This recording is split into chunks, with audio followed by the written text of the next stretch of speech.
Hello friends, Anis art চ্যানেলে তোমাদের সবাইকে জানাই স্বাগত। তোমরা নিশ্চয়ই বুঝতে পারছো যে আমি কি করব। হ্যাঁ, আজকে আমি বাজার থেকে কেনা কেকের ফেলে দেওয়া বোর্ডটা রিউজ করে বানাবো একটা খুব সুন্দর ওয়াল ডেকর।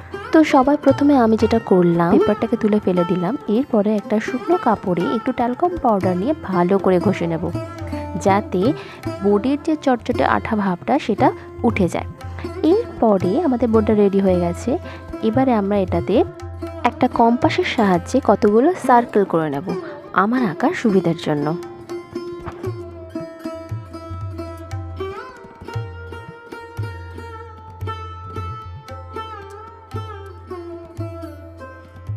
এবারে সার্কেলগুলোর মাঝে আমি একটা হনুমানজির ছবি এঁকে নিচ্ছি এবং সেটাকে রং করেও নেব। আমি প্রথমে পেন্সিল দিয়ে ছবিটাকে স্কেচ করে নিচ্ছি, তারপরে রং করব।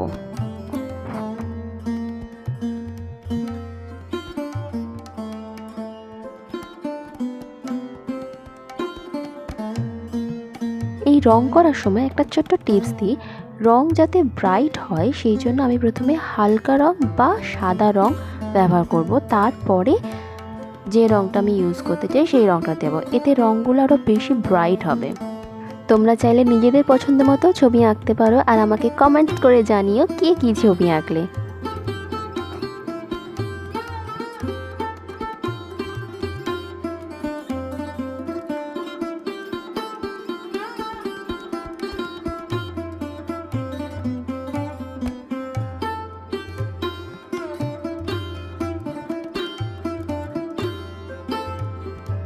রংটা ভালো করে শুকিয়ে গেলে মোল্ডেড ক্লে, রেজিন বেস ও হার্ডেনার বেসকে সমানভাবে মিশিয়ে নেব আমি।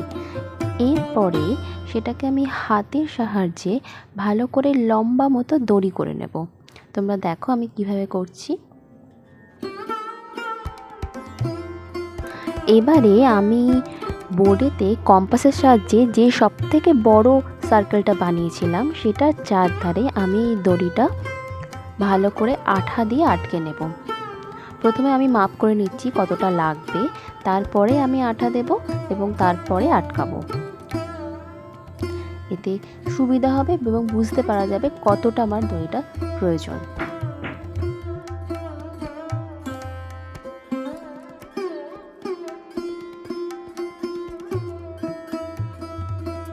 এবারে টুলসের সাহায্যে আমি সাইডগুলো একটু ডিজাইন করে নেব।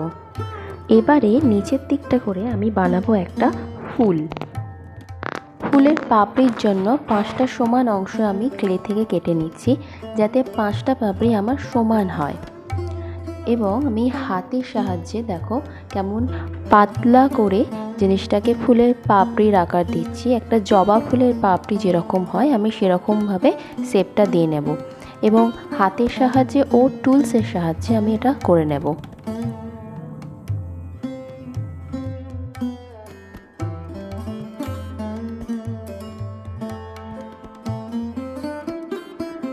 সাইজগুলো সব সমান রাখবো যাতে আমার প্রত্যেকটা ফুলের পাপড়ি সমানভাবে হয়।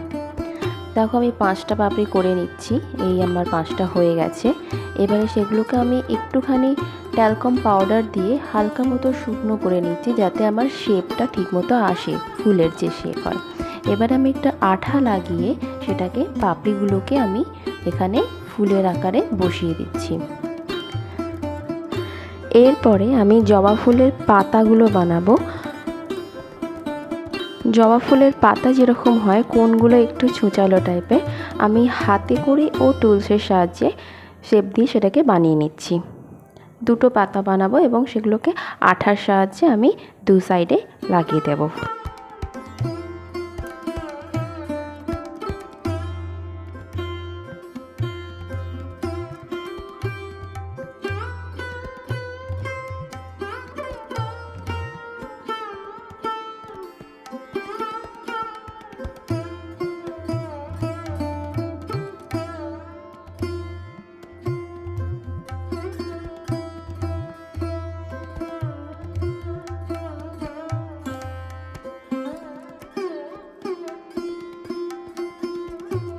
সাইজটা কিন্তু একটু দেখে নেবে, বড় বা ছোট হয়ে গেলে কিন্তু মানানসই হবে না, একটু মানানসই হবে সেই রকম অনুযায়ী আমি পাতার আকারটা করেছি।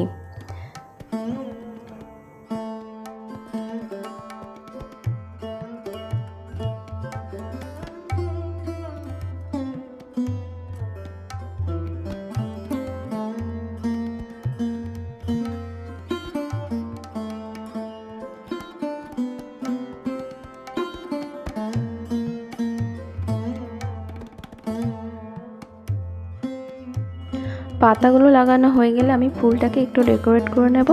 তারপরে এই বোর্ডের সাইডগুলোতে ক্লে দড়ি দিয়ে ও কাঁচ দিয়ে হালকা করে ডিজাইন করে নেব এবং পুরো জিনিসটা ভালো করে রং করে নেব। এবং উপরের দিকে তোমরা একটা ছিদ্র করে নিতে পারো। আমি ক্লে দিয়ে একটা আংটা বানিয়ে নিয়েছি। এই দেখো আমার রং করা জিনিসটা কত সুন্দর লাগছে। আমার এই ভিডিওটা ভালো লেগে থাকলে লাইক করো এবং বন্ধুদের সাথে শেয়ার করো এবং সাবস্ক্রাইব করো নতুন ভিডিওর জন্য। Till then take care and thank you.